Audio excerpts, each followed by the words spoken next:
Podstyle, seu podcast de moda, voltando aqui com mais um convidado mais do que especial. Hoje estamos sem a Camila Romo, porque ela está numa urgência, o marido está no hospital. Camila, um beijão para você aí, estamos com você aqui no coração, estimam melhoras para o seu marido. Estamos aqui com o Marco Jordão, que vai contar tudo para você sobre como ter uma empresa de sucesso. Além de empreendedor, formado em administração, ele também entende tudo de marketing, gente. Estava me dando uma aula aqui. Vamos conhecer Marco Jordão. Seja muito bem-vindo, Jordão. Obrigado, tá? Obrigado por me receber, né? Espero que dê tudo certo lá com o marido da Camila também, né? Infelizmente ela não está aqui. E é assim, né? O estresse do dia a dia levando as pessoas para o hospital. Pois é, né? Existe até um ditado, né? As pessoas trabalham e acabam gastando todo o dinheiro para ter saúde. Não é o ideal, né? Não é tudo com equilíbrio. E eu vejo que, Jordão, você é uma pessoa muito equilibrada, você passa esse equilíbrio pra gente, você passa uma elegância. E eu gostaria que as pessoas conhecessem o que é um empresário zen, elegante, que passa essa educação só com a maneira de se comportar. Então, você já é uma aula sem abrir a boca, vou dizer de verdade, muita elegância. Conte pra gente, por favor, a sua formação, o pessoal te conhecer. Tá bom, obrigado, né, também.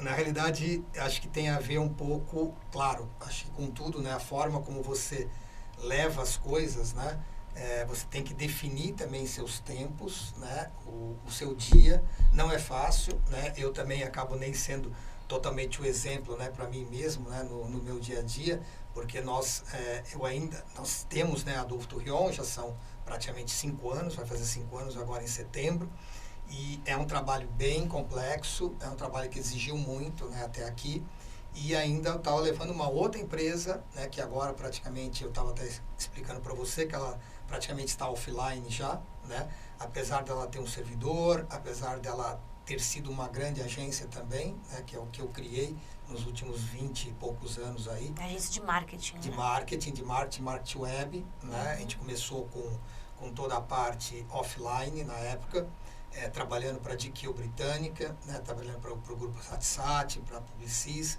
basicamente Europa, né, apesar da minha formação, que a gente vai comentar também aqui, ser mais norte-americana, mas eu basicamente trabalhei para os europeus, né, a minha vida inteira, e não por acaso também acabei conhecendo outro europeu, que foi o Adolfo Torreon, né, que infelizmente também não está entre nós, mas ele também tinha toda essa elegância, para quem o conheceu em vida, né? Além de nós sócios, hoje eu, o Felipe Maia, o Hélio Machado, que temos mais ou menos a mesma postura também, né? Que era a mesma postura do Adolfo.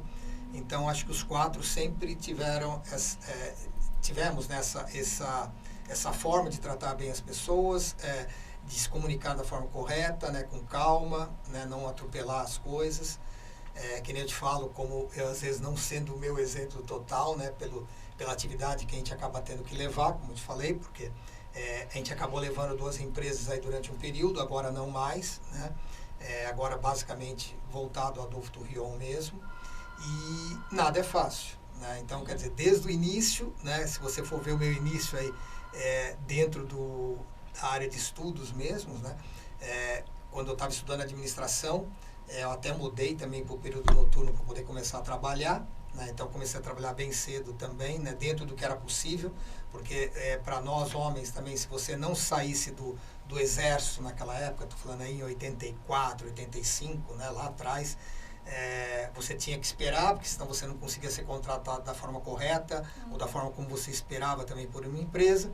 Então no dia que eu saí, né, tive minha baixa no exército, aí eu fui buscar o meu primeiro emprego, e aí eu bati na porta lá do Banco Real, né, onde eu comecei, né? Então, da mesma forma que eu vim fazendo e trilhando toda a minha carreira, né, vamos dizer assim, profissional, desde o primeiro emprego, né, que foi o Banco Real, junto com a faculdade também, né? Então, eu sempre travei e cravei, né, isso na minha vida, né, estudar e trabalhar ao mesmo tempo. Então, isso daí nunca foi fácil também. Você tinha que trabalhar o dia inteiro e tinha que estudar na parte da noite, né? Então, eu fiz administração, depois da administração eu fiz uma pós em marketing, né, já também com algumas outras influências e também responsabilidades também de cargo, porque eu também cresci muito rápido também na minha carreira, né, quando eu era empregado. Então, já era complicado, e eu também casei cedo, também tive filho cedo, então você imagina tudo isso. Muita responsabilidade. Muita responsabilidade. Num segundo momento, já também na minha carreira dentro de montadora, né, porque primeiro começamos no banco, depois eu fui para as montadoras, né, tanto a Scania, Mercedes-Benz e Iveco, 3, né, aí foram 13 anos, e estudando ao mesmo tempo. Então, você vê, em paralelo a esse desenvolvimento também de empresas e crescendo também em cargos e responsabilidades dentro dessas empresas, vindo por último a fazer uma formação também em MBA, aí norte-americana, né, na Universidade de Michigan, até finalizar isso em 98. Então, quer dizer, essa primeira leva foi bem pesada, né? A gente comecei a estudar, né, em 1986, né, quando eu peguei meu primeiro emprego também. Em paralelo a tudo isso, eu fui crescendo. E continuou estudando a vida toda? Continuei estudando porque, por exemplo, em 98 terminou, foi feito um MBA, foi o máximo onde você chegava, não ia fazer nenhum doutorado, porque eu não ia ser nenhum professor, não era essa a minha ideia. Apesar de a gente ser professor a vida inteira, também, se você for pensar, seja para quem era nosso colaborador dentro de uma empresa, como para quem é também nosso colaborador hoje dentro da nossa própria empresa, né? Seja como empresário hoje ou como empregado no passado. Então, você está sempre ensinando. Então, de qualquer forma, você está aprendendo e ensinando. Isso nunca acaba, mas vamos dizer assim, tecnicamente, como o curso mesmo finalizou com esse MBA, né? Antes dele eu tive ainda uma passagem pela área de publicidade também. Então, quer dizer, foi administração, marketing, publicidade e o MBA em administração de novo geral, né?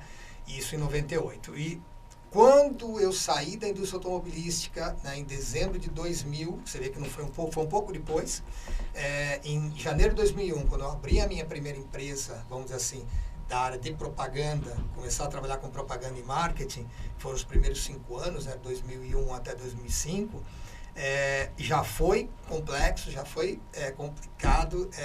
Óbvio que a gente já veio de um trabalho também dentro das montadoras que acabou suprindo, né, essa entrada minha também nesse mercado, né, de publicidade e marketing. E depois entrando para valer na área web a partir de 2005, 2006, onde eu também tive que aprender, não do zero, porque desde o primeiro trabalho em montadora, quando eu saí do banco, né, do Banco Real e fui para a Scania, que foi a primeira, eu já estava dentro de uma área de TI dentro da Scania também, né? Apesar de ela era uma área de planejamento, mas o planejamento sempre foi voltado à TI, né? A gente pegou já essa evolução nas empresas do TI, né? Do que é o grande TI hoje, e na realidade ele está espalhado, né? Hoje você vai pegar uma grande empresa, ela tem a área de TI, mas você tem vários especialistas também em TI nas áreas afins, né? Seja marketing, seja contabilidade, seja finanças. Você tem que ter alguém. Qualquer cara de comando hoje, ele obrigatoriamente tem que entender um pouco de TI, ou pelo menos os procedimentos, de como trabalhar, como você trabalha quando algum problema técnico, né? Como teve aqui, por isso atrasou um pouquinho. Exatamente. Nossa, fantástico. Eu fiquei curiosa na questão da GQ Magazine, porque é a revista ícone em moda masculina mundial. Eu morei na Inglaterra e essa revista ela tem um peso muito grande. Eu gostaria que você falasse um pouquinho dessa sua experiência, né? Explicar para as pessoas o que é essa revista, porque às vezes tem uma pessoa que está assistindo que ela não sabe, né? Uhum. A GQ, ela é uma das maiores revistas, praticamente o ícone, né, de moda masculina no mundo. Apesar de você ter algumas outras, tá? Você que morou na Inglaterra, a gente também trabalhou com a The Rake. A The Rake é uma revista muito forte, que ela veio da Revolution Watch, né, que é o Veiko. Ele é um chinês, que é o proprietário, é um amigo meu também. E ele conseguiu também dar um distanciamento e também criar alguma coisa que concorresse com a GQ hoje no mercado. Então, ela não corre sozinha, mas eu considero também a GQ britânica, né, a edição britânica, para mim, a melhor revista da área da GQ. Então, você tem a GQ Brasil, você tem a GQ Espanha, Estados Unidos, né, só Alemanha, Japão, mas eu considero a britânica a melhor, né, não só por ter trabalhado junto com eles, né, mas porque ela tem um certo condicionamento que nós estávamos conversando até um pouco antes do programa hoje, né? que por causa também da inteligência artificial hoje, a gente também estava falando sobre isso, é tecnologia, a pessoa coloca hoje três palavras e já sai tem um texto desse tamanho. E não é bem assim. Né? É que nem você pegar um tradutor, e se você não falar a língua, beleza, você vai entender aquele contexto, mas criar um texto é muito complicado. Sim. Né? Então, hoje, é uma arte. É uma arte, é uma coisa que a gente preza muito, né, na área. E a GQ, eu vejo a GQ britânica, ela sempre teve bons colunistas, né, como a The Rake, por exemplo, que eu comentei com você agora. Então, eu acho que os britânicos, por eles serem britânicos, né, quer dizer, toda aquela lógica de criar um processo bem feito, bem escrito, bem conduzido, né, isso é uma característica britânica. E, por acaso, está aí impressa também na revista. Né? Então, a GQ britânica, para mim, ela é um ícone, continua sendo. Está passando por uma série de reestruturações também. Né? Eu vejo que, até agora, recentemente, o último número dela saiu trimestral. Né? São revistas que eram mensais. Eu acho que o conteúdo ele vem mudando, por ele ser um conteúdo muito rápido hoje também na área digital, e a própria GQ é uma revista digital também hoje, além de ela estar impressa, né? Ela traz aquele momento em que, pô, já se falou que é muito rápido, a notícia é muito rápida hoje na internet, e passa a ser repetitivo a cada hora que você lança uma revista mensal. Ela já tinha mudado um posicionamento dela de uns anos para cá, de pelo menos 2 edições bimestrais num ano. E agora ela já entrou com essa trimestral. A moda mudou muito, né? Porque o mundo mudou depois da pandemia e tudo mais. Eu estive no workshop do Alexander Kovitz e ele conta que antigamente fazia coleção de inverno, coleção de verão, e agora não, são coleções lançadas, mas ela não tem aquela conotação, essa de inverno, essa de verão, porque o clima muda muito também. Então, numa coleção de verão tem uma coisa de inverno e é uma continuidade, assim. As revistas também, depois da pandemia, tudo mudou, essa questão do home office, e você está de parabéns, porque são 5 anos, então você passou pela pandemia, você conseguiu ultrapassar a pandemia e triunfar, né? Que muita gente parou na pandemia, muita gente teve muito sucesso, porque criou coisas novas. Dentro da pandemia, como que foi trabalhar, assim? Vocês tiveram... Bom, porque você, pelo jeito, é uma pessoa muito versátil, porque você teve várias transições de carreira, mas é um estudo contínuo, né? Não eram transições, assim, radicais. Eram radicais no sentido que você mudou de profissão, mas você já tinha um contínuo de informação, que aquela mudança de informação não era tão impactante, né? Você já estava numa outra coisa, mas já estava com um pezinho no TI, quando foi para o marketing, já tinha um conhecimento e foi sempre estudando e se aperfeiçoando, né? Você acha que esse que é o segredo do sucesso? Você ter um estudo contínuo e você ir vivendo de acordo com o mundo, assim?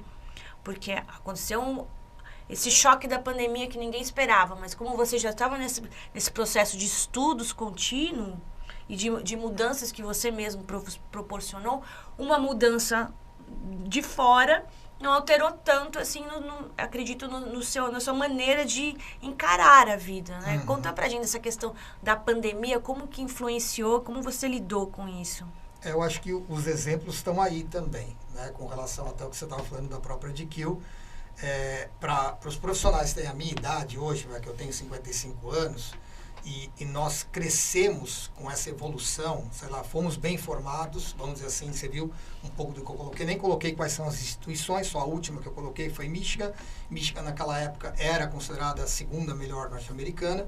Os americanos, ao longo do tempo, em termos de case, em termos de faculdades, realmente eles se estruturaram muito bem, até mais que os próprios ingleses nesse ponto. Apesar de você fazer esse contraponto, né? Quer dizer, eu acabei estudando com eles, mas acabei trabalhando para os europeus. Os europeus são muito mais ponderados, vamos dizer assim. O americano não é tão... São mais tradicionais, são mais... E aquela coisa, isso que tem a ver com a parte, como você mesmo também está colocando, como você me perguntou, de como as pessoas deveriam se comportar, né? Quer dizer, existe uma cadência, né?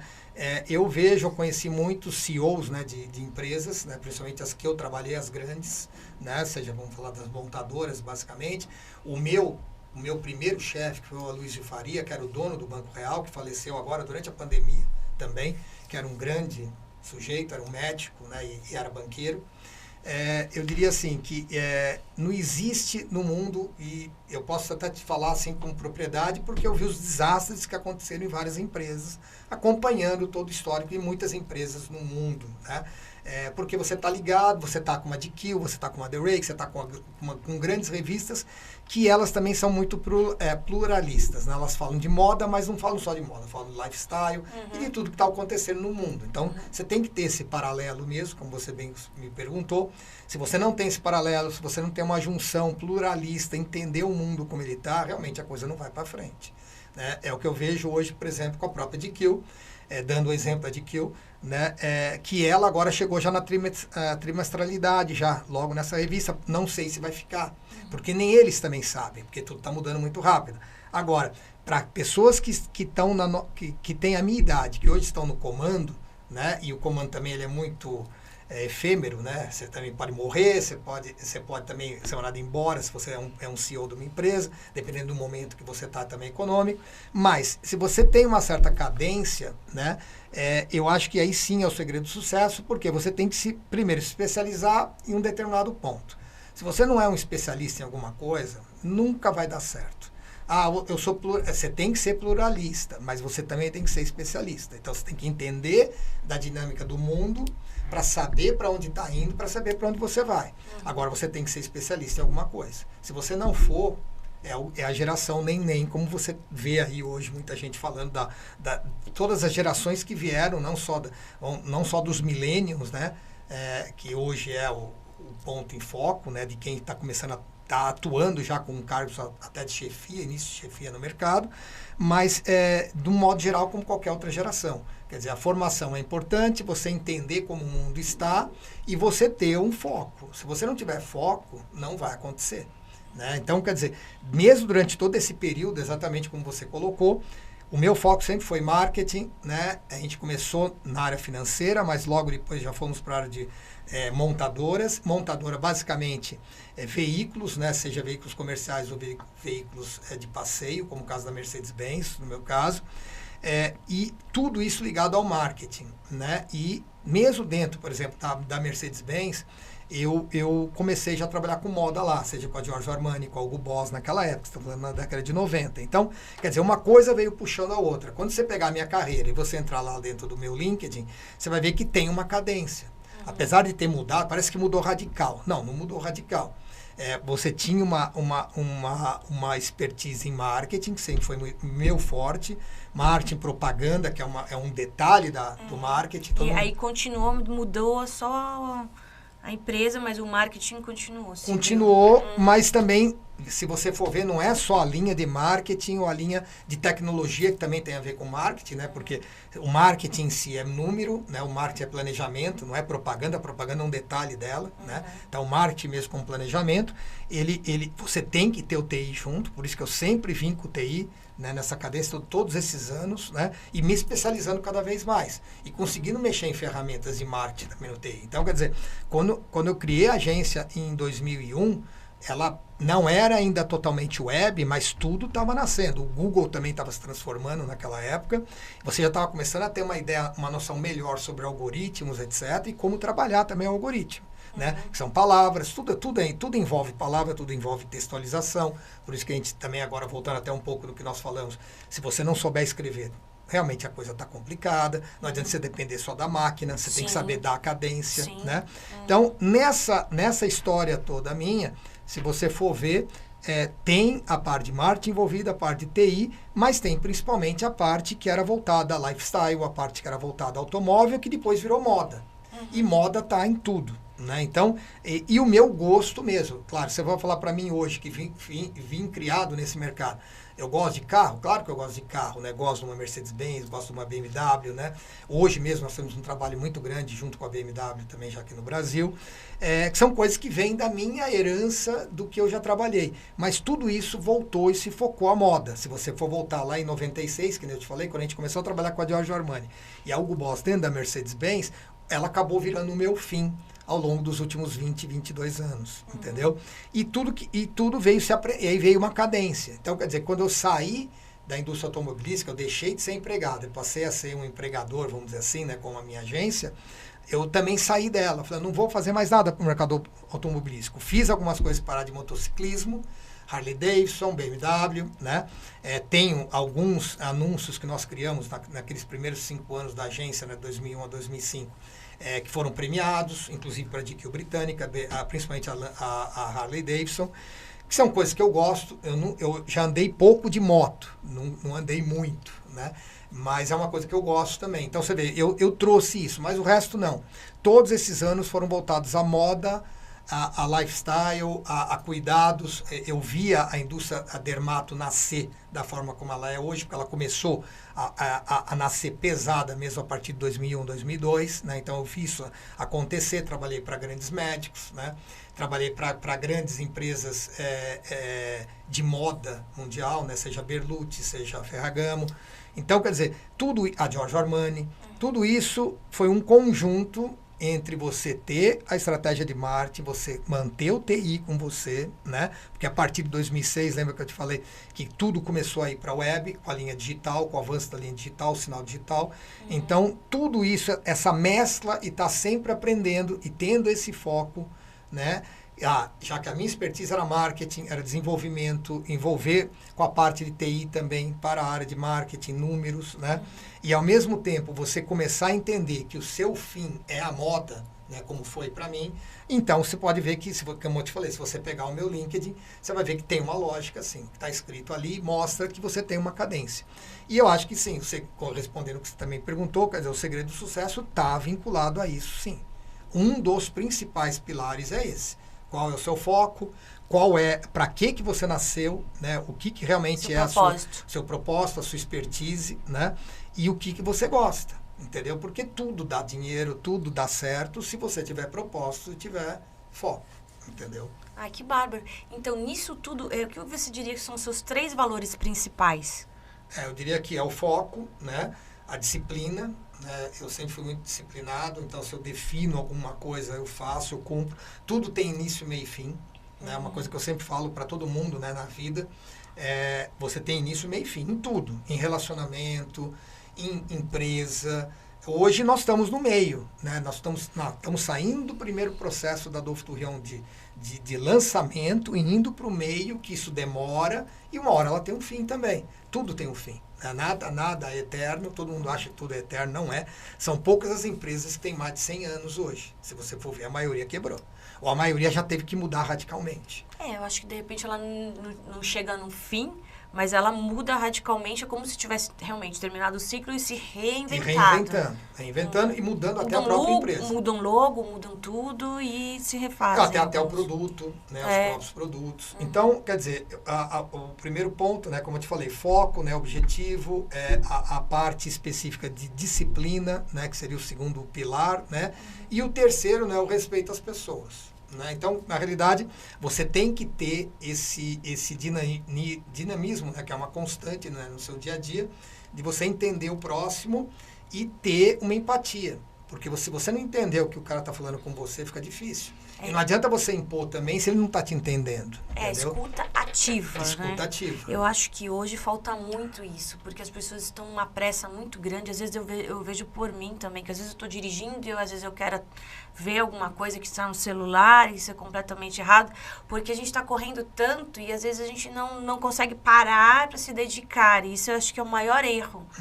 Porque quando você não ouve, principalmente numa empresa ou mesmo num condomínio ou em qualquer lugar que você tem várias pessoas que você tem que ouvir, você tem que ouvir vários lados para chegar numa conclusão e tudo que é muito rápido, ele acaba atropelando. Nós estamos numa geração muito rápida, né? Então, lidar com isso acho que é um desafio, porque a excelência ela não se faz rapidamente. Eu vejo porque os ingleses, eles têm essa coisa. Quando eu trabalhei na Armani também, na Inglaterra, todos os clientes, mesmo trabalhando na Armani, mesmo trabalhando na French Connection, que era outra empresa, eles queriam saber muito sobre o produto, eles já conheciam o pessoal que ia na Mi60 e Cannabis Street, eles já sabiam, eles conheciam mais o produto que a gente, às vezes, que vendia. Eles conheciam que tinha uma linha de calças jeans que já era tradicional de anos, eles já sabiam a calça que eles queriam, eles compravam a mesma calça. Então, o público, pelo menos que eu conheci na Inglaterra, ele era muito informado, ele queria saber muito sobre o produto, não era qualquer coisa. Aqui é tudo muito rápido. Eu vendia até meias na Bond Street, e pra mim, aqui, meia, uma coisa que totalmente sem importância. E lá, eu falei, nossa, porque tem tamanhos de meia, era knee high, tem vários tamanhos, tinha gramaturas de meia. Então, tinha representante de meia que vinha da Alemanha, tinha representante de meia que vinha da Itália, e eles vinham conversar com você, e era uma coisa assim, era super importante. Então, tinha as marcas de meias ali, são potências ali, né? E vinha o representante, conversava com você, era uma coisa super importante. E o cliente, ele sabia, o cliente dava aula para você. Então, você vê que como a informação é importante. Isso que a gente tem que ter o conhecimento. É importante no meio que você trabalha, é importante na vida, não só no produto que você está comprando. E isso aqui não tem no Brasil. Por exemplo, você vai numa loja e simplesmente compra uma coisa e não tem a tradição. Eles têm uma tradição, né? Eu vou comprar ali na Mi60 aquele jeans X que tem um número X. E eu sei que a modelagem é aquela, e aquela modelagem ela está há anos, e é aquela que me serve. Acontecia na Armani também, que eles têm os números das calças jeans. Então, são tradições. Eles acostumam realmente. As empresas que são mais consolidadas acostumam. Então, você acha que essa hereditariedade que mostra no seu logo... Vocês podiam mostrar, por favor, o Instagram da marca?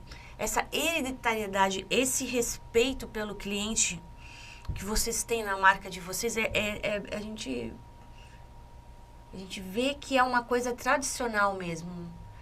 Você acha que é isso que é o diferencial? Esse respeito pela qualidade, pelo cliente, por toda essa elegância que vocês transmitem? Eu acho que isso tem a ver com Acho não, né? Tenho certeza que tem a ver com o terceiro pilar, né? Que é o respeito mesmo as pessoas entender e essa empatia. Quando nós construímos alguma coisa, né? Sejam os nossos sapatos, ou como você mesmo estava colocando, né, com relação ao mundo, como as marcas também pensam, eu diria que existe um vácuo já, tá? Então, por exemplo, o que você viu lá na Bond Street, o que a gente pode ver em Paris, o que pode ver em Nova York, o que pode ver já em São Paulo também, é que a nova geração, né, aqui já é do millennium para frente, que já é de internet, que já entende o produto, né, que já sabe o que ele deve comprar e que o cara não consegue mais enganar essa pessoa. Isso mesmo. Isso está mudando, então isso é bom, porque hoje, por exemplo, o cliente Adolfo Turrion, ele sabe o que ele tem que comprar. Muitos, óbvio. Como nós tínhamos aquela outra empresa anteriormente, que abriu o mercado, que já era muito difícil vender um sapato pela internet, né? Hoje já não é mais, né? Porque a pessoa já começa a entender e sabe a numeração, mesmo que a nossa numeração é um pouco mais europeia, ele sabe, ele entende um pouco do que ele está querendo comprar. Mesmo assim, ele ainda tem algumas dúvidas, né? Mas, do modo geral, como a gente está muito nichado e tudo tem a ver, é a tecnologia, que é a nossa expertise, então saber exatamente qual é o público que nós queremos atingir. O nosso público básico de comprador, ele já tem uma noção do que ele quer, entendeu? Então, qual é o tipo de sapato? Ele pode não ter, às vezes, uma noção do que é um Derby, do que é um Oxford, mas isso ele aprende com a gente, mas ele sabe mais ou menos o que ele está buscando, entendeu? Por quê? Porque nós estamos focando. E você tem um padrão também, é como uma franquia, que ela tem um padrão em vários lugares. Se ela compra o sapato 35, ela vai saber que o 35 tem aquele formato e amanhã você não vai mudar, de repente, o 35? Não, com relação a nós, não, mas com relação ao mercado, sim. Sim. E qual que é o problema? A modelagem no Brasil ela está badernada. É qualquer coisa. Ela está badernada. Eu diria assim, que a Adolfo Turrion, nosso principal ponto foi definir qual é uma forma confortável, né? A forma confortável para o americano, do modo geral, do norte, centro ou sul, né, onde nós estamos, é uma forma mais larga e mais alta. Não necessariamente é o pé mais comprido, como muitas vezes é o europeu, o italiano, o francês, mas é comprido e baixo e fino. Então, por exemplo, um sapato europeu tradicional não entra no pé. Um sapato tradicional italiano, principalmente, não vai entrar no pé de um brasileiro. Olha que entendeu? bom. A não ser que ele seja sob encomenda.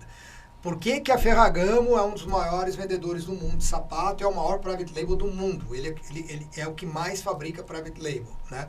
Porque ela conseguiu chegar num sapato mais largo, a forma Ferragamo é mais larga, então é um sapato mais confortável, de um modo geral. Entendeu? Então, o nosso sapato lembra um pouco uma forma Ferragamo larga, né, europeia, maior. Então, o nosso número geralmente é meio ponto a mais do que o número nacional, tradicional daqui. Então, por exemplo, um cara que vai usar um 40 nacional, teoricamente vai usar um 39 nosso. Então, isso tem sim um problema de interpretação ainda inicial por parte dos clientes. Né? Então, por isso que eles conversam muito, o Felipe Maia, né, que é o nosso sócio que cuida basicamente do e-commerce, toda a parte da nossa venda principal, que é 85% da nossa venda é o e-commerce, ele fica lá o dia inteiro conversando com o cliente. Quando alguns também acabam ligando para mim, como linha de frente também, de vendas, para entender qual é o produto que ele deveria comprar. E às vezes ele vem, também com uma ideia errada. Ele já vem focado, porque, como eu te falei, se a gente tem um processo de tecnologia bem ponderado, como é o nosso caso do nosso site, tudo muito bem estruturado, ele traz o cliente certo para nós. Porém, mesmo assim, o cliente certo, às vezes, também não sabe o que ele quer. Ele vem de uma noção de mercado que pode não ser exatamente a realidade do que nós estamos vendendo. Então, isso tudo é uma junção, é uma questão de aprendizado também, é uma questão de foco. Volta de novo naquele segundo pilar, né, que eu te falei, nosso, quer dizer, o primeiro, na realidade, né, você tem que focar, você tem que saber qual é o seu público. E saber o que o público quer. O que o público quer. Geralmente o nosso público sabe o que quer, ele quer um sapato social, o nosso DNA é de sapato social, apesar de nós vendermos aí quase... Eu vi uns esportivos bem lindos tem uns esportivos, casuais, vocês viram, o pessoal mesmo viu agora pelo nosso Instagram, porque quase metade das nossas vendas são os casual. O casual é o sapato de sola de borracha. Aí nós temos também os cabedais clássicos, né, montados na sola de borracha. Por quê? Porque estava tão bagunçado o mercado brasileiro que às vezes também a sola que nós usamos de couro, que é de 4 milímetros, que é uma sola boa, espessa, confortável, não é usada geralmente na maior parte dos sapatos. Então, quando ele coloca um sapato, ele fica com aquela ideia daquele sapato machuca o pé dele, que aquele sapato não é confortável, quando ele vê uma sola de couro nacional, tradicional hoje. Quando ele chega no nosso, ele até surpreende. Porque ele fala, pô, eu estava usando um sapato de sola de borracha, porque o de couro não funciona. Mas ele começa a aprender conosco que o sapato da Dove Tourion de couro, de sola de couro, é muito bom também. Então, tudo isso é uma questão de evolução. E como eu te falei, também é uma questão de estudo e também é uma questão de evolução do mercado. Porque se você for pensar, até os próprios britânicos, eu sempre usei luva para dirigir. Eu acho que todo mundo deveria usar uma luva, não é só o motociclista, quem dirige o carro também. E a luva que eu uso, por acaso, é uma luva inglesa também, que é a Dent. E a Dent é uma empresa de 1771. E ela veio de várias fases também na vida dela, né? Aonde hoje o tamanho é PMG.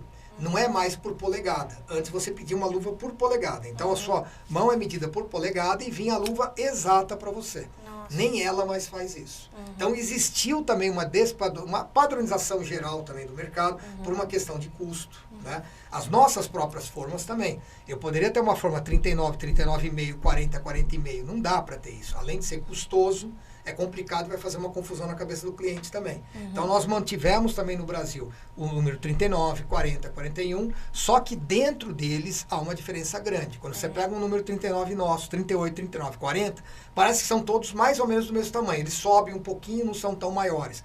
Mas lá dentro ele é grande. A par do cabedal externo é uma coisa. O comportamento do pé dentro do sapato é outro. Totalmente pensado. Eu queria explicar para as pessoas que às vezes elas não sabem essa diferença, o que é um mercado de luxo e um mercado comum. O que eu vejo aqui no Brasil? O mercado comum, pouco a pouco, realmente com a internet, o público está ficando mais especializado, olhando mais coisas, ficando mais exigente, ainda não... vai melhorar ainda essa exigência do público comum, assim. O público que já está no mercado de luxo já busca essa informação, realmente essa nova geração. Meu filho mesmo tem 17 anos, ele falou assim, mãe, eu quero conhecer a Louis Vuitton, quero conhecer a Prada. Então, ele me levou a entrar em todas as lojas, porque ele tinha informação de influencers, ele já sabia sobre a marca, ele já sabia sobre lançamentos. Então, eu, nessa idade, com 17, eu não tinha a menor ideia, porque a gente não tinha essa... na minha época não tinha computador, eu tenho 49 anos, entendeu? Computador era uma coisa assim que havia na faculdade, uma coisa bem... que era... distante. Distante, desafiadora. Era tudo no desenho, na mão, a gente fazia Eu sou da época do Carlos Mauro, que era um expert, ele estudou com Marie Ruquier na França. E nós pintávamos, fazia uma paleta de cor na mão.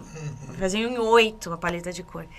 E aí eu vejo essa nova geração curiosa, querendo saber o que é um mercado de luxo. O mercado de luxo, ele se aproxima do cliente realmente. Quando você entra numa loja, eu fiz uma pós-graduação em Milão e eles falam muito sobre isso. O mercado de luxo, ele acolhe você quando você entra. São 5 sentidos. Ele vai falar sobre o olfato quando você entra na loja. Cada loja tem um cheiro diferente. Ele vai se aproximar do cliente, mesmo que ele não compre naquele momento, ele vai querer saber o que aquele cliente está fazendo na loja e tudo mais, vai mostrar toda a loja sem ter essa pretensão de vender ou não naquele momento. Ele pensa no cliente para o futuro. A marca de luxo, ela vai fazer um produto que é feito geralmente à mão, um por um, feito por artesãos. Por exemplo, na França, eu tenho um amigo que... ele falou que não é como aqui no Brasil, que tem uma produção grande, que ainda tem aquelas senhoras que fazem para as marcas, ainda tem os artesãos, é muito difícil fazer uma grande produção, por isso o valor mais caro. Você acha que a sua empresa ela está indo para essa parte do luxo, porque você realmente trata o cliente como um cliente da marca de luxo, você ouve, você faz aquela coisa especializada, os seus calçados são feitos à mão. Conta um pouquinho dessa marca, como foi criada e são os valores da marca, né? Os valores da marca, principalmente acima de tudo, né, o que seria o padrão para todo mundo, né, que seria a ética, a honestidade de fazer um produto bem feito, né, e com um valor adequado. Porque às vezes a propaganda é muito boa, mas na hora que você recebe o produto, decepção. E aquela coisa, nós nos destacamos também porque nós não temos a pretensão de ser o mercado de luxo. Apesar de no Brasil, nós somos o terceiro mundo. Se você vai ver o que é a Adolphe Tourillon hoje, óbvio que ela, a priori, na cabeça do nosso próprio cliente, ela é um mercado de luxo, mas ele não é. Porque o mercado de luxo vende produtos acima de $1.000. Sim. O nosso produto no Brasil hoje é comercializado a $100. Então, é um valor relativamente baixo pela qualidade que tem, porque pelo que você falou, a qualidade é de luxo. A qualidade é de luxo, já comparável, inclusive, com experts que já pegaram o nosso sapato, avaliaram, né? E pessoas que eu conheço do meu mercado mesmo, que eu vim do mercado de luxo, né? Trabalhando com Berluti, trabalhando com Ferragamo, Mercedes-Benz, tudo mercado de luxo, mesmo alto luxo, que pegaram e realmente dá para comparar o nosso sapato, sim, a um bom sapato, como o Ferragamo hoje, como até um Berluti. Não o top da Berluti, mas com a média da Berluti a gente já pode se comparar também. Porém, óbvio, a gente não tem o tempo de vida deles, né? E nós também definimos um tipo de método de construção, né? Existem alguns métodos de construção no mundo. O método que a gente definiu para nós é o Blake, que é um método que nasceu, né, nos Estados Unidos. Se você for pensar a forma de construção, tanto britânica e norte-americana, de simplesmente você pegar, montar o cabedal em separado e montar a sola em separado e depois juntar. Tá? Geralmente isso é uma montagem que, apesar dela ser uma máquina de blaqueamento, né, que seria a parte de costura norte-americana, ela na realidade ela foi muito usada e é muito usada pelos italianos, porque ela consegue fazer um sapato de muito boa qualidade com uma velocidade um pouquinho maior, né? Então, por exemplo, nós não somos uma empresa de linha de produção, né? Não existe isso na Adolphe Tourillon, é por carreto. Então, carreto é do tamanho dessa mesa, com alguns sapatos, e aqueles sapatos são feitos a cada 2 ou a cada 3 horas. Então, não é uma coisa de linha de produção com um monte de gente trabalhando. A nossa empresa é pequena, Hoje nós somos em 15, né, sendo que 2 não são produtivos, que sou eu e o Felipe. O Felipe cuida do site, eu cuido de toda a parte de marketing e estratégia e private label, né, e os lojistas nossos, né, que são escolhidos a dedo também, que seriam os nossos private labels, e a parte de exportação. Né? Então, e o Hélio, que cuida da parte da fábrica, né, que é o terceiro sócio, e tem aí sim o pessoal produtivo. Então, quer dizer, são 15 pessoas, sendo que praticamente 13, né, são produtivas, tá? E não é tão simples, porque o sapato demora para ser feito dessa forma. Óbvio que ele é semi-artesanal, nós usamos o processo de maquinário, mas o maquinário controlado à mão. Então, por exemplo, você controla de acordo com como você pisa, a velocidade, como é que ele blaqueia, como cola, etc. O resto é tudo manual mesmo, a costura é manual, né? A montagem do cabedal é manual. Então, e tem assim um carro-chefe? Esse a gente faz sempre. E esse aqui é o mais vendido, esse aqui a gente vai fazer, sempre vai manter esse aqui. Os best-sellers nossos, hoje a gente tem pelo menos uns 10 best-sellers, né? Tem mais de 100 modelos. E aí tem a perfumaria, que vocês começam a fazer coisas novas, assim, para testar se vai, em relação à moda, não. Não, na realidade, isso é uma coisa que tem que estar muito clara, né? Para quem faz sapatos clássicos como nós, os sapatos clássicos são padrão. Então, hoje você tem 13 modelos clássicos só. O resto é invenção. Aí você tem outras marcas criando outros processos. Mas nós nos atemos aos processos clássicos.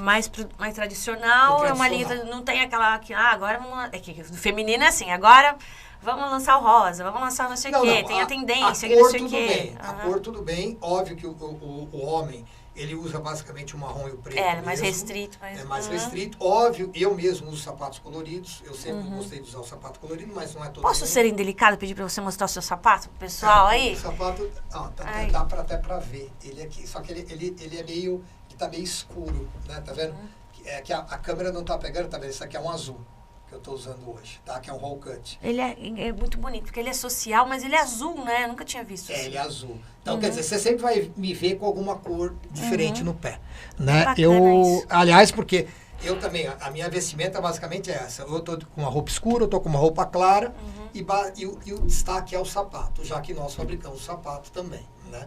Mas nós temos aí em média 10 best-sellers, quase 100 modelos, então quer dizer, 10% é best-seller, são os que vendem mesmo, mas por que você tem que ter todos os outros modelos? Na realidade, são variações dos próprios modelos, são 13 modelos, nós nem temos todos os 13 modelos globais na nossa linha hoje, ainda estão faltando, se eu não me engano, 2 modelos que nós ainda não lançamos, porque não houve necessidade para isso, né? E dentro do que nós lançamos é basicamente o que existe. O que você tem de variação no mercado é alguém mudar o tipo de cabedal. Só que mudar o cabedal é complicado para quem trabalha como é uma fábrica clássica como é a nossa. E que tem o DNA clássico. Né? Então, se você tem o DNA clássico, você tem qual é o que nem esse que eu estou usando, é um Oxford, ele é um Madrid, que é o cabedal mais vendido nosso. Tá?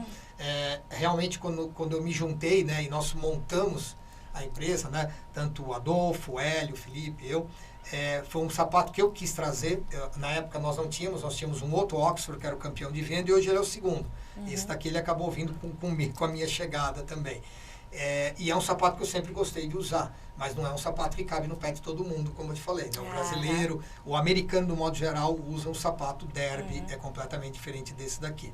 Mas, e vale assim aquela lei de Pareto mesmo? Tem uma porcentagem que vende mais, que encabece e os outros seguram. Na realidade, é aí que está o segredo também de você ter uma mescla de sapatos o tempo todo. Né? Porque o cliente que já comprou os best-sellers, óbvio que ele começa a ser indicado para entrar com uma novidade.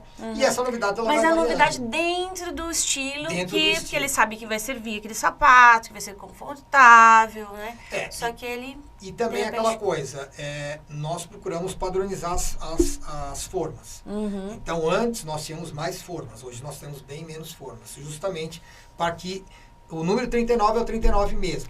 Isso é muito difícil mudar. Pode ser um 40, pode, dependendo do tipo de modelo, mas muito pouca diferença. Então, porque isso é importante para a internet. Porque a pessoa sabe, não, ali nesse número é esse número em qualquer e vai servir e pronto. E para a própria fábrica. Quer dizer, hoje, aí você fala, como é que nós funcionamos? O cliente, ele comprou um sapato, ele tem no dia seguinte, se ele tiver montado, tem. Geralmente nós temos um estoque aí que gira em torno de 600 a 700 pares para atender o site. Tá? Então, nenhum lojista, nenhum private label é atendido com esse estoque. Então, esse estoque é puramente para o site. Basicamente, a cor preta que vende e o marrom. Então, basicamente, nós temos esse tipo de montagem para os best-sellers. Então, best-sellers do 39 até o 42, que é um número vendido no Brasil, um sapato preto, geralmente o best-seller vai estar montado. Se ele não tiver montado é porque ele acabou, porque teve uma venda excessiva, sei lá, nos últimos 2, 3 dias. Mas nós montamos ele no máximo em 2 dias. Porque sempre, como nós temos um planejamento correto, dentro dos best-sellers, dentro do que nós pretendemos lançar, dentro do que nós pretendemos mudar em termos de cor de couro, tipo de couro durante o ano por causa da coleção, né? Então, você tem já um planejamento e você já monta esses cabedais. Então, os cabedais estão montados, o sapato está simplesmente desmontado. Certo. Então, por exemplo, eu mantenho em torno de 600 pares no estoque, 700 pares para atender, vai terminando, vai repondo. E você tem uma gama maior de cabedais desmontados dos best-sellers também. Então, geralmente um pedido, se acabou o 39 em estoque agora desse daqui preto que eu estou usando. Em um dia está montado. Então, quer dizer, essa vantagem de ter a fábrica própria também. Então, hoje, tanto o controle de qualidade, o tipo de couro, né? A forma como a gente também trabalha com a cadência, é uma coisa muito importante, voltando no nosso terceiro pilar, né, de respeito à pessoa. A fábrica, ela tem horário para parar, para começar e para parar. Né? Nós não trabalhamos em final de semana. Foram poucas as vezes que a gente precisou trabalhar de final de semana. Então, quer dizer, tem o respeito. Por exemplo, é a cidade franca, já é uma cidade grande. Então, por exemplo, o colaborador, ele sai às 5 horas, 5h30 do trabalho. Ele ainda tem uma vida, ele pode ir para uma academia, ele pode jogar futebol, pode fazer o que ele quiser. Vocês têm alguma preocupação assim com sustentabilidade na fabricação?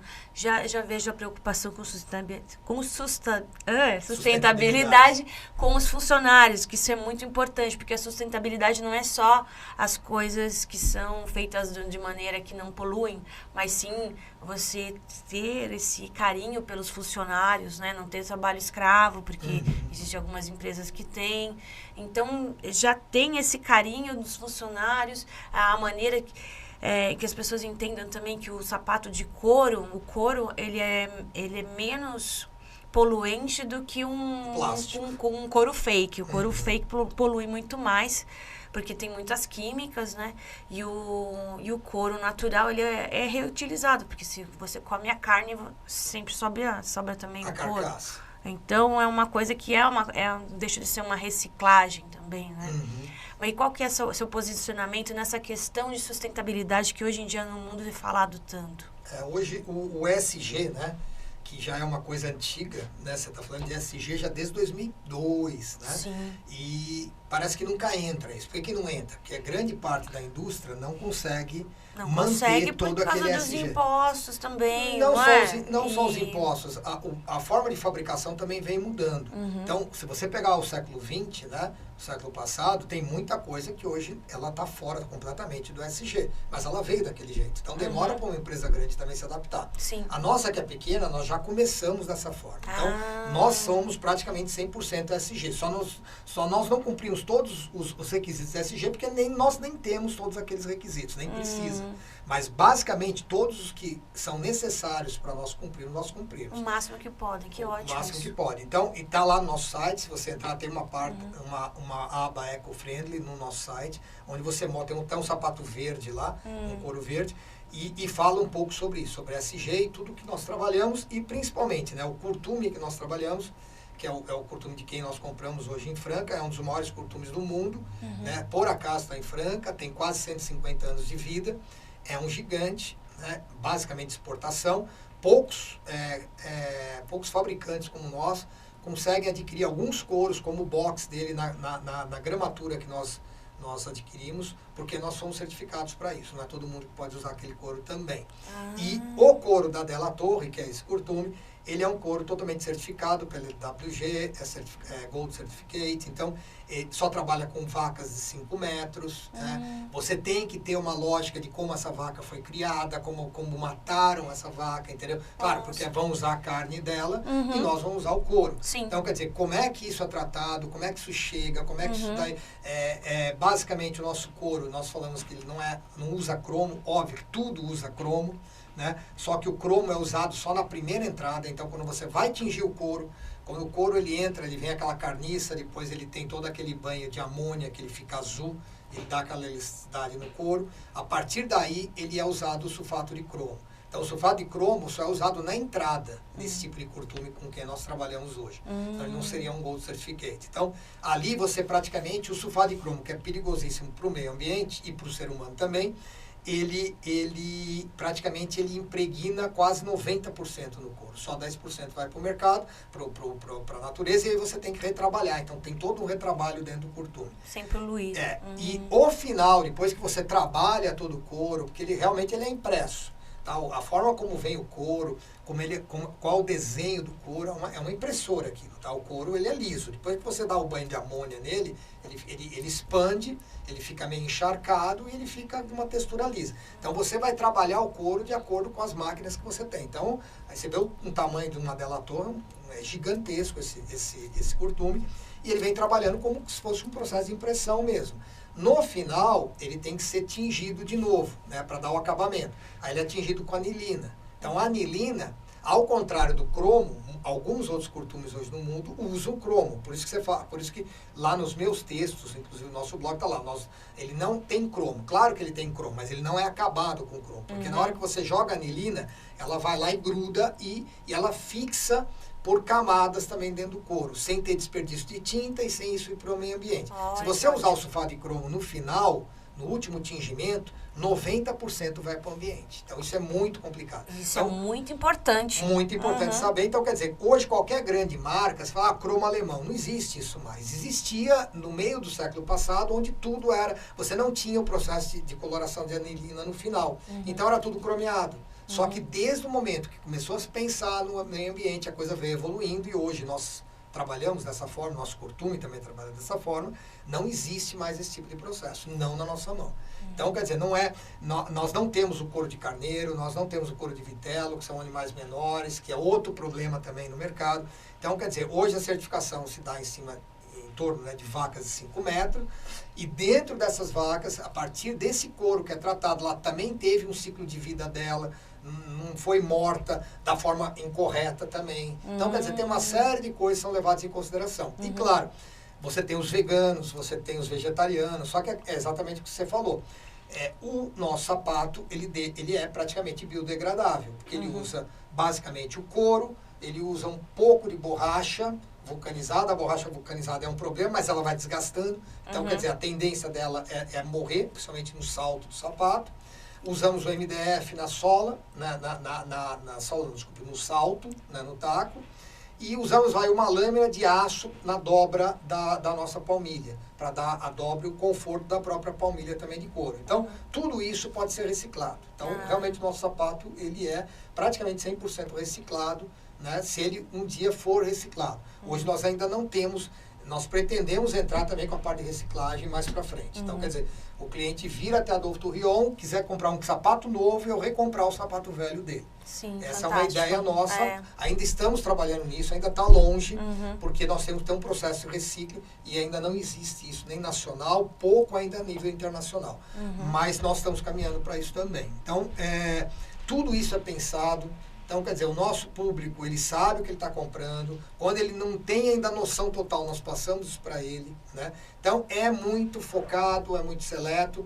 E aquela coisa, você vai falar, como você mesmo colocou, é um mercado de luxo? De certa forma é. Mas nós os consideramos como um mercado de luxo acessível. Quer dizer, eu não vejo... Por tudo isso que você falou, essa qualidade.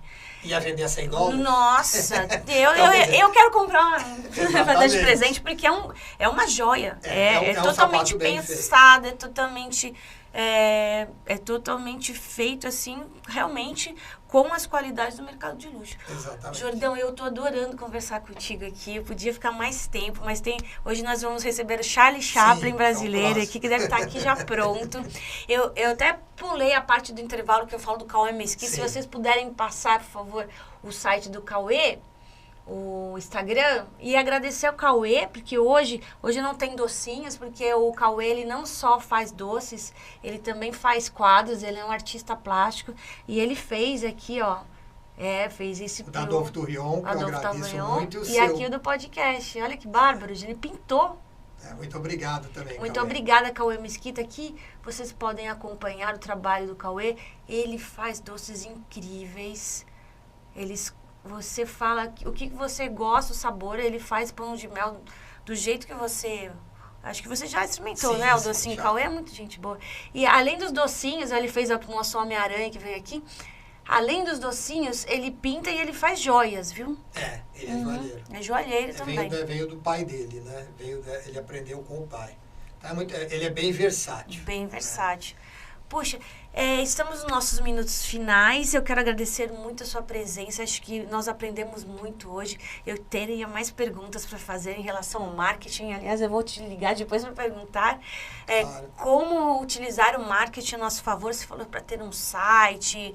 Tem várias atitudes ainda mais que teremos que aprender contigo aí. Infelizmente, estamos no momento final e eu gostaria que você passasse uma mensagem para as pessoas, como se você fosse passar uma mensagem para o seu filho. Se você pudesse, assim, vamos pensar assim, se você pudesse voltar para o tempo e dar um conselho para você com 15 anos, o que você falaria para o Jordão de 15 anos? Olha, resumidamente, olha, faça isso aqui que a sua vida vai ser próspera.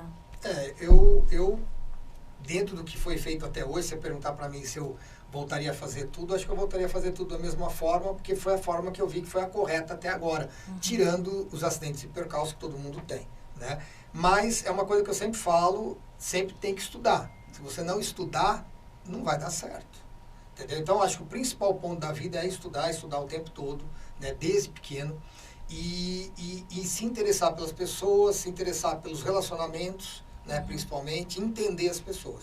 Porque isso é uma coisa que eu aprendi com o Peter Drucker, né, eu tive a oportunidade de estudar com ele, em vida ainda, no final, para mim é um dos grandes papas da administração, e ele sempre falou muito claro, né, a administração são pessoas, não é a máquina, não é o sistema, não é a linha, são as pessoas. Se você não se dá bem com as pessoas, nada vai acontecer. Né? Eu acho que esse é o grande sucesso que eu tive até o momento e que nós temos na Novo Turrion. Também nós não temos problemas entre nós, né? Os sócios, todos, cada um tem a sua função, todos se respeitam. Esse é um exemplo, um dia, quando você tiver também a oportunidade de ir lá na fábrica também conhecer todos, você vai ver que existe um respeito muito claro, existem as zonas limítrofes de todos, entendeu? Tudo funciona, tudo flui, sem discussão. Você vê, são 5 anos e... Você acha que esse é o segredo da sociedade? Cada um ter sua função? Porque eu já tive uma sociedade que eu era estilista e a outra era estilista também, aí brigava as ideias. Eu acho que esse é o segredo da felicidade. É cada um ter a sua função, cada um respeitar também a função do outro. Exatamente. Porque não adianta cada um ter uma função e eu querer dar pitaco no... Coisa que você não, pode até saber, mas não é. Então, exatamente, esse é o grande segredo. Seja num casamento, seja numa sociedade. O respeito. E a pessoa também, e o ser humano, entender muito bem e tentar segurar bem o ego dele. Né? Porque todo mundo tem ego, e o ego é o que estraga tudo. Sim. Então, eu mesmo aqui, em qualquer entrevista que nós damos, a gente sempre fala, já estivemos os 3 juntos, às vezes os 2 juntos, às vezes o Hélio é muito difícil sair de Franca, não tem como, ele é o chefe da fábrica, mas basicamente, se você imaginar um conjunto de rock, que eu sempre falo isso, eu sou vocalista. Então, quer dizer, o vocalista sempre aparece mais, mas o vocalista não pode ter um ego inflamado. Ele canta sozinho. Porque, além de ele cantar sozinho, que não vai dar em nada, tudo funciona porque a banda funciona. Sincronia. Exatamente. Não são muitas as bandas que duraram, por isso que eu admiro algumas, o próprio U2, que é da minha geração, que eu vi nascer, né? O Rolling Stones, que eu não vi nascer, mas estou vendo agora acabar, mas acabar não por eles em si, acabar porque um já morreu, e a idade, mas são bandas que continuam, o Metallica, né? São bandas que continuam juntas e produzem juntas. Né? Então, quer dizer, mesmo que você tenha alguém que é o embaixador da marca, que é o cara que está lá na frente, a linha de frente sou eu, por exemplo, ele não pode deixar o ego ser maior porque eu não sou nada sem eles, entendeu? Então, isso é muito importante para todo mundo. Eu acho que todo mundo tem que ter essa visão, porque sempre vai ter alguém que vai ter que acabar aparecendo mais por uma questão de marketing, etc. Mas ele também está ciente e ter a certeza de que ele não estaria ali se não fosse os outros também. Então, sim, eu acho que esse conjunto de coisas, esse respeito... Acho que você fez uma boa comparação. Eu faço aula de música, meu filho também, a gente faz na School of Rock, e nós tivemos a oportunidade de ir no show do Supla. E às vezes a gente tem uma ideia errada das pessoas, porque o Supla, parece uma pessoa super moderna e tal. E ele é super profissional, a banda é perfeita e é uma sincronia incrível. Aliás, o baterista, ele é professor do meu filho e é um super baterista, são super guitarristas. Então, ali, o Supla, ele fez uma banda com pessoas que têm muitos anos de música, fazem o seu trabalho perfeito, parece uma coisa assim, punk, né? Mas é uma empresa. Sim. É uma empresa que deu certo, sabe? E é impressionante, tudo flui, porque ele canta, ele encanta as pessoas também. Eu fui no show, ele fala com a plateia, é uma pessoa super simpática, ele olha nos olhos das pessoas, assim, o baterista é o melhor baterista que eu já vi, ele toca assim, ele dá tudo, os guitarristas fazem o seu melhor também. Aliás, eu fui no show do Supla, foi incrível, era aniversário do Supla, e aí quando eu olho pro lado, o pai dele estava do lado, vamos cantar parabéns pra ele. Ele foi meu professor, por acaso. Olha na só. Getúlio Vargas. Não. Mas é isso que você falou mesmo. Aí É um conjunto, é profissionalismo.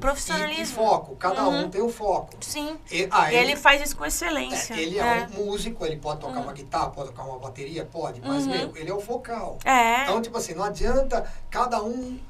Cada um no seu quadrado. Cada um no seu quadrado, e se isso for respeitado, vai longe. Entendeu? Realmente vai longe, e eu acho que é isso que é Adolphe Tourillon, né? É isso que quer dizer aquela armadura, né? A armadura, quando nós criamos, ela tem a ver também um pouco com a Espanha, porque o Adolfo era espanhol, né? O nome dele é o que está ficando, porque ele acabou unindo todo mundo. Então, quer dizer, sempre vai ser o Adolphe Tourillon, apesar dele ter sido muito enfático na época, né? Que ele não queria o nome dele. Eu falei, mas tem que ser o seu nome, você já é conhecido, né? Pela outra marca, então vai ser o seu nome. Aí era o marketing falando, eu falei, tá bom, né?